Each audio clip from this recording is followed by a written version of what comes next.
Recently, I had the opportunity to talk to one of our insured, Steve Sargent of Elite Custom Pools, specifically in regards to payment of a deductible. There's insurance case law that makes it illegal for insurance carriers to stack deductibles. Many of you have been caught up in a construction defect claim, and we know how lengthy those can go. Because of the length, it's typical that more than one carrier is involved in your defense, as it was for Steve. Once the claim's settled, the carriers don't miss a beat in sending you their bill for their respective deductible. The Armstrong Election makes it perfectly clear that you have the right to pay one and only one deductible, and even better, it's the deductible of your choice. I talked to Steve about this. I wanted to share it with you.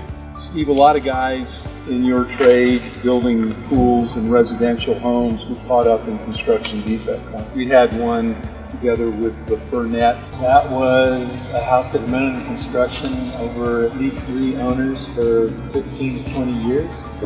And the last people, the Burnetts, ended up not finishing it, selling it before it was completed.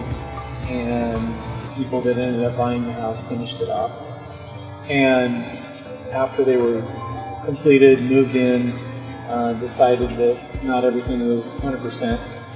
And so that began a lawsuit. And just like any of these things, there's always something legitimate that gets it going.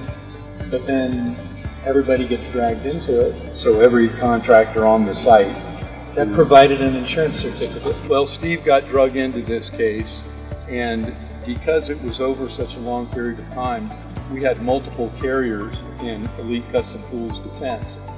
Finally, after years, I guess, back and forth, a settlement was reached, and we all took a deep breath. But once a settlement was reached, all the carriers that defended Elite, there was 2 in particular, stepped up and said, "Okay, Steve, we want our deductible back."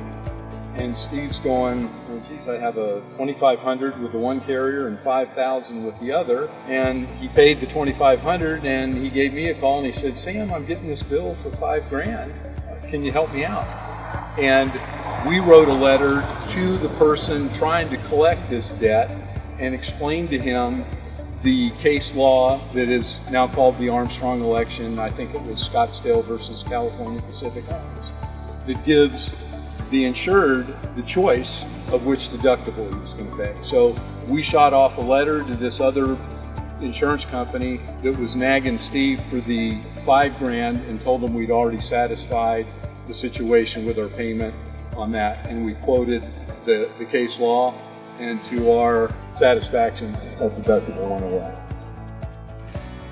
It did? Thanks for the time. Thanks for the help.